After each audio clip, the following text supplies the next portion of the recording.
वज़ीर-ए-आज़म शहबाज शरीफ ने कहा है कि मक्का दिफाई मुआहदे का मकसद किसी किस्म की जारहियत नहीं बल्कि पाकिस्तान, सऊदी अरब और तुर्किया के दरमियान अमन, सलामती और खुशहाली के लिए ताउन को मज़ीद मजबूत बनाना है। वज़ीर-ए-आज़म ने वफाकी काबीना को ब्रीफिंग में बताया कि मक्का मुआहदा पाकिस्तान और सऊदी अरब के पहले से मौजूद दिफाई ताउन और पाकिस्तान तुर्किया के दरीना ताल्लुकात का तसलसल है। उन्होंने हरमैन शरीफैन के तहफ़्फ़ुज़ को पाकिस्तान के अवाम और अफवाज के लिए अहम फरीज़ा करार दिया। काबीना ने सह मुल्की दिफाई मुआहदे को तारीखी पेशरफ्त करार दिया, जबकि वज़ीर-ए-आज़म ने आज़ाद कश्मीर में मुस्लिम लीग नून की कामयाबी को अवाम का नवाज शरीफ पर एतमाद करार दिया। शहबाज शरीफ ने दहशत गर्दी के खिलाफ जंग में सिक्योरिटी फोर्सेस की कुर्बानियों को खिराज तहसीन पेश करते हुए कहा है कि दहशत गर्दी के मुकम्मल खात्मे तक जंग जारी रहेगी। ईरान अमरीका कशीदगी और मशरिक़ वस्ता की जंग ने पाकिस्तान समेत आलमी एविएशन इंडस्ट्री को शदीद बहरान से दोचार कर दिया है। जेट फ्यूल की कीमतों में 65% से ज़ायद इजाफे के बायस फ़िज़ाई टिकट 30 से 35% तक महंगे हो गए हैं। जंग और फ़िज़ाई हदूद की बंदिश से दुनिया भर में 52,000 से ज़ायद परवाज़ें मनसूख, जबकि 60 लाख से ज़ायद मुसाफिर मुतासिर हुए। दुबई, अबूधाबी और दोहा जैसे बड़े फ़िज़ाई मराकज़ पर परवाज़ों का निज़ाम भी शदीद मुतासिर हुआ है। पाकिस्तान में भी खलीजी ममालिक के लिए परवाज़ों में ताख़ीर और किरायों में इजाफे से मुसाफिरों को मुश्किलात का सामना है। माहिरीन ने खबरदार किया है कि सूरत हाल बरकरार रही तो कई एयरलाइंस के लिए ऑपरेशन जारी रखना मुश्किल हो सकता है।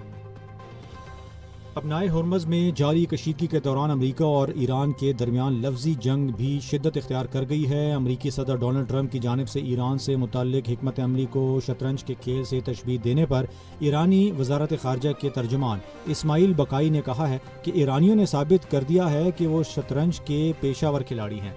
ईरानी तर्जुमान के मुताबिक अमरीकी बहरी नाकाबंदी और दीगर खिलाफ वर्जियाँ जारी रहने तक अपनाए हुर्मज़ को महफूज आबी गुज़रगाह करार देने के लिए ज़रूरी हालात मौजूद नहीं होंगे। दूसरी जानिब सदर ट्रंप ने ईरान के खिलाफ फौजी कार्रवाई के बजाय इक़्तिसादी दबाव को मज़ीद वक्त देने का इंदिया दिया है। कोलंबिया के सूबे चोको में शदीद ज़लज़ले के बायस इमारतों और इंफ्रास्ट्रक्चर को नुमायां नुकसान पहुंचा है, जबकि मुतादिद अफराद के ज़ख्मी होने की इत्तलात हैं। ज़लज़ले के झटके दारुल हुकूमत बोगोटा समेत कई शहरों में महसूस किए गए, जबकि वेनेज़ुएला और एक्वाडोर के बाज़ इलाकों में भी शहरियों ने झटके महसूस किए। मुतासरा इलाकों में कई इमारतों में दरारें पड़ने और बाज़ के गिरने की इत्तलात सामने आई हैं। रेस्क्यू टीमों ने इमदादी कार्रवाइयाँ शुरू करते हुए मलबे में फंसे अफराद की तलाश जारी रखी हुई है। हुकाम नुकसानात और मुमकिन जानी नुकसान का जायजा ले रहे हैं, जबकि मजीद आफ्टर शॉक्स का खदशा भी जाहिर किया गया है। अमरीकी सोनामी वार्निंग सिस्टम के मुताबिक ज़लज़ले के बायस सोनामी का कोई खतरा नहीं। नेशनल चैंपियंस कप की इफ्तिताई ट्रॉफी की रनुमाई मुल्तान क्रिकेट स्टेडियम में की गई, जहां पाकिस्तान गोल्ड के कप्तान शाहीन शाह अफरीदी, पाकिस्तान ब्लूज़ के साहिबजादा फरहान, पाकिस्तान वाइल्ड्स के साइम अयूब और पाकिस्तान ग्रीन्स की नुमाइंदगी करते हुए फ़हीम अशरफ ने शिरकत की। चारों टीमों पर मुश्तमिल tournament single round robin format में खेला जाएगा, जबकि सर फहरिस्त 2 टीमें 18 अगस्त को फाइनल में मद्दे मुकाबिल होंगी। पीसीबी ने इवेंट के लिए 44 खिलाड़ियों का इंतखाब किया है और इसे 2027 वर्ल्ड कप की तैयारियों का अहम हिस्सा करार दिया गया है। वज़ीर-ए-आज़म के मुशीर सियासी उमूर राना सनाउल्लाह ने इस्लामाबाद में मीडिया से गुफ्तगू करते हुए कहा है कि आज़ाद कश्मीर के अवाम ने पुरअमन माहौल में अपने मुंतखब नुमाइंदों को मैंडेट दे दिया है और धरने देने वाले अनासर जो इंतखाबात रोकना चाहते थे नाकाम हो चुके हैं। उन्होंने कहा कि मुस्लिम लीग नून 2/3 अक्सरियत के साथ आज़ाद कश्मीर में हुकूमत बनाने जा रही है और तीसरे मरहले के नताइज के बाद हुकूमत साजी का अमल शुरू होगा। पीपल्स पार्टी पर तनकीद करते हुए राना सना का कहना था कि धांधली के इल्जामात लगाने वालों के पास कोई सबूत मौजूद नहीं है। ऑपोजिशन को अपनी शिकस्त तस्लीम करते हुए मुस्लिम लीग को कामयाबी पर मुबारकबाद देनी चाहिए। कराची के नॉर्दर्न बाईपास पर एक सिक्योरिटी गार्ड ने मुमकिन तौर पर पालतू जानवर को नुकसान पहुंचाने के खदशे के तहत भारतीय नेवले को मार डाला। महकमा जंगली हयात के मुताबिक नेवला पाकिस्तान, भारत, नेपाल और जनूबी एशिया के दीगर खित्तों में पाया जाने वाला एक बेजरर और माहौल दोस्त जानवर है, जो इंसानी आबादी के करीब कौवे और गुलहरी की तरह आम तौर पर देखा जाता है। महकमा जंगली हयात ने आवाम से अपील की है कि ये जानवर माहौल के लिए मुफीद है, इसलिए इसे नाहक मारने से गुरेज किया जाए।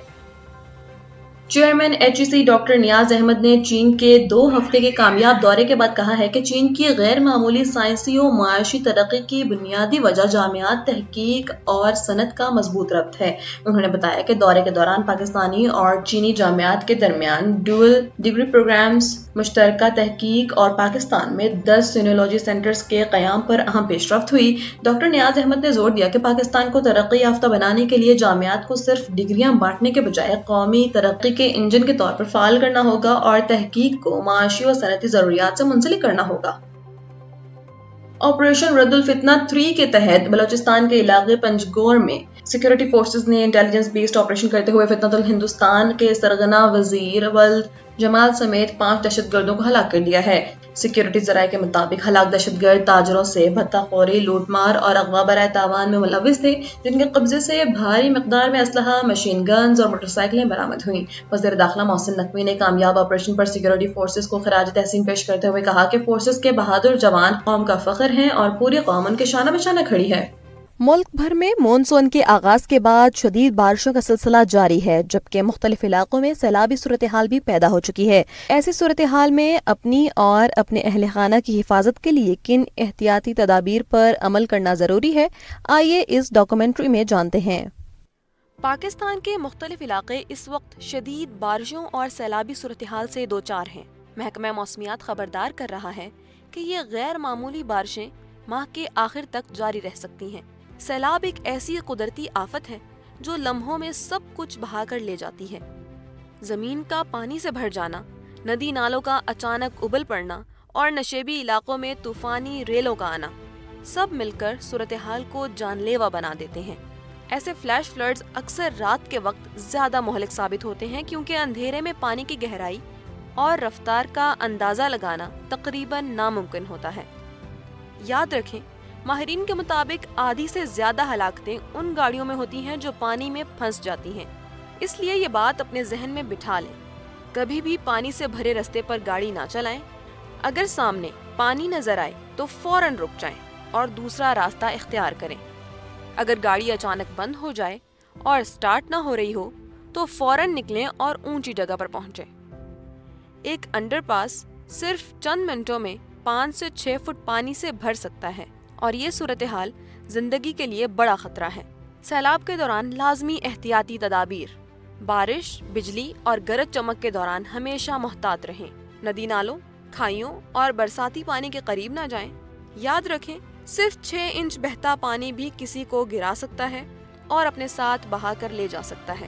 پیدل چلتے ہوئے، کھیلتے ہوئے یا تیراکی کرتے ہوئے پانی میں نہ اتریں۔ بچوں کو سختی سے منع کریں کہ وہ پانی کے قریب نہ جائیں، کیونکہ ان کے اندر خطرے کا اندازہ لگانے کی صلاحیت بہت کم ہوتی ہے۔ اپنے گھر اور زندگی کے تحفظ کے لیے یہ اقدامات کریں: کم از کم 3 دن کا پینے کا صاف پانی، کھانے پینے کا سامان، torch, mobile power bank, first aid kit, نقدی اور 7 دن کی ضروری ادویات اپنے پاس رکھیں۔ گھر واپس لوٹتے وقت ارد گرد نظر ڈالیں کہ کہیں بجلی کی کھلی تاریں یا گیس کا رساؤ تو موجود نہیں۔ اگر گیس کی بو یا سیٹی جیسی آواز سنائی دے تو فوراً گھر خالی کر دیں اور متعلقہ اداروں کو اطلاع دیں۔ بجلی کے گرے ہوئے کھمبوں، پانی میں ڈوبی تاروں یا ٹوٹے ہوئے برقی آلات کے قریب نہ جائیں۔ پالتو جانوروں کو بھی پانی اور خطرناک مقامات سے دور رکھیں۔ سیلابی پانی میں ڈوبا ہوا یا آلودہ کھانا کسی صورت استعمال نہ کریں۔ جب شک ہو تو فوراً پھینک دیں۔